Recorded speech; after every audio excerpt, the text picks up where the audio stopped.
What is up, guys? Today I'm going to be running Cinebench R20 benchmark for you guys. I've got a Ryzen 3 1200 AF processor with a 1650 super graphics card. I got one stick of 8GB DDR4 3000 550 watt power supply. And while the benchmark runs, I'll just talk you guys through what I'm doing with the system. What is this business? This is basically the first PC I've built up in about 20 years. It was basically the best budget stuff I could put together and get it delivered soonest. You know you know what it's like. You guys spend like a week before you buy anything on Amazon reviews and forums. So basically I settled on the Ryzen 3 1200 AF only because the price of it was £50 or dollars, and you know, what was I looking at? A Ryzen 5 2600 was £130 or dollars. So it's nearly 3 times the price for what I've read is not that much difference in performance. With the Ryzen 3 1200 AF having the new architecture of the 2600. You know, from what I've seen since I built it up yesterday, and I installed a couple of programs, Lightworks and that sort of thing for some video editing. It's lovely, you know, it works great. It's the fastest thing I've certainly used in a long time. Graphics card, the Asus TUF GTX 1650 Super, again, really highly recommended card, and the cheapest thing I could find for that performance.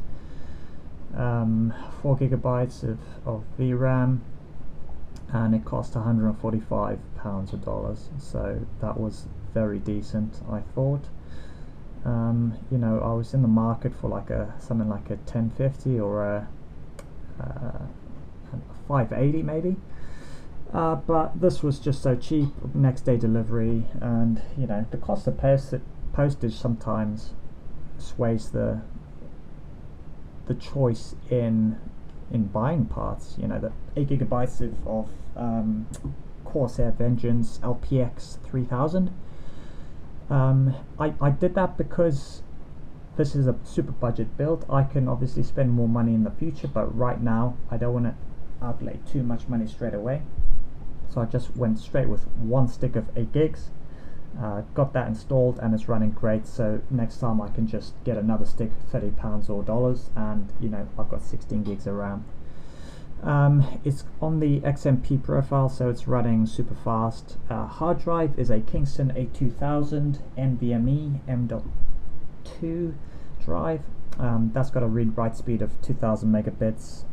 I did originally buy a Crucial MX500 M.2, but it was a SATA drive, and you know, the read-write speeds were severely limited, so I returned that and I bought a Kingston A2000 that's got a read-write speed of 2000 megabits a second, because it obviously uses NVMe tech, so it's a much better quality drive, and they cost exactly the same money, so £33 or dollars for a SATA M.2 drive, or the same amount of money for a NVMe M.2 drive, which has a 4 times the read-write speed. Yeah, why wouldn't you? There's literally no reason why you would buy a SATA drive.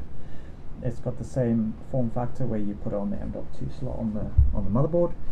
Which reminds me, motherboard, I'm running the ASRock B450 Pro 4. You know, Linus Tech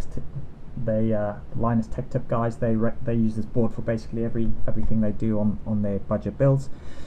I got it for about £67 or dollars, so you know, average decent board for, you know, not much money. Power supply is a Corsair CV550. Now this is the only place where I wish I'd have spent a bit more. Getting a non-modular power supply, like, you have to imagine the case I'm using as an AeroCool QS180 super budget. I think it cost me 20 bucks.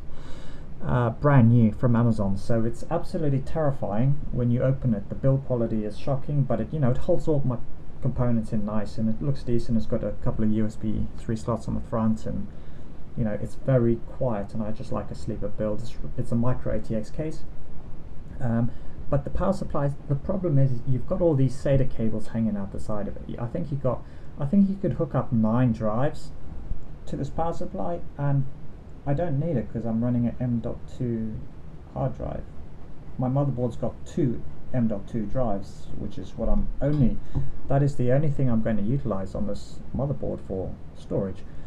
And so having all of these cables becomes a nightmare to make it look nice, because even though you can't see it, you know, because you've built a computer, you know what's in there, you know what's under the hood, sort of thing.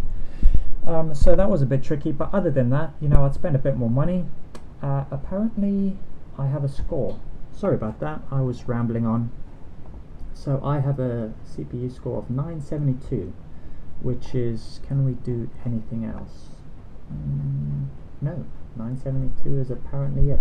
So there it is, guys. I don't know what that means. Why don't you leave a comment down below if you know what 972 CB means. I'd imagine it's well, what is it equal to? Who knows? Who even knows? But yeah, if you enjoyed the video, give it a thumbs up, leave a comment down below if you've got anything else to add. Let me know what that means, because I haven't got a clue. Yeah, and we'll see you in the next one. Right, mega guys, cheers.